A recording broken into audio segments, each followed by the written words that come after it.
मईशत, अगर मैं कह दूं इस वक्त वेंटिलेटर पर है, हुकूमत बजट मंजूर कराने को पूरी तरह तैयार और ऑपोजिशन इसको रोकने के लिए पूरी तरह बेदार है। अवाम की अगर मैं बात करूं, अवाम बेचारी इसी कश्मकश में मुब्तला है कि बजट मंजूर होने से अवाम का क्या फ़ायदा होगा और क्या नुकसान होगा, और अगर बजट मंजूर नहीं होता तो अवाम का क्या फ़ायदा होगा और अवाम का क्या नुकसान होगा। समझ के मैं कहना क्या चाह रही हूँ?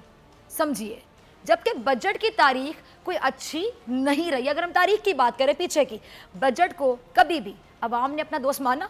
हरगिज़ नहीं माना। अलबत्ता ऑपोजिशन इस मामले पर भी मुश्किल में नज़र आती है। माजी में नून लीग और पीपल्स पार्टी के दरमियान क्या हुआ था जी? मिसाक जमहूरियत हुआ था। उस मिसाक जमहूरियत का जो सिला है वो अवाम को मिला ना मिला, लेकिन इन दोनों जमातों ने इस मिसाक जमहूरियत का फ़ायदा भरपूर उठाया, भरपूर कर्जे लिए, इक़्तिदार को भरपूर इंजॉय किया। जब एक जमात इक़्तिदार में आई तो दूसरी जमात उसे चोर कहती, जब दूसरी जमात की बारी आती तो पहली जमात पहले वाले को क्या कहती?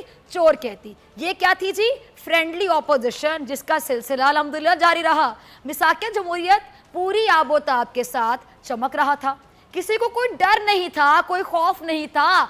परिंदे चहचहा रहे थे, फाख्ताएं आसमान पर उड़ रही थी, ठंडी हवा चल रही थी, फजा चल रही थी, मौसम खुशगवार था, हल्की सी बारिश भी हो रही थी। नवाज शरीफ और आसिफ अली जरदारी मिसाक जमहूरियत की छतरी के नीचे बैठकर कौमी खजाने से पकोड़े और चाय मंगवा कर इंजॉय कर रहे थे। खैर सब खुश थे। जमहूरियत की पटरी पर नवाज शरीफ और आसिफ अली जरदारी की गाड़ी जो है वो चलती जा रही थी कि अचानक इमरान खान ने एंट्री मार ली। इमरान खान इक़्तिदार में आया और फिर बात मिसाक जमहूरियत से पहुंच गई कहां पे? मिसाक मईशत पर। सब्सक्राइब करें और बेल दबाएं ताकि कोई खबर रह न जाए।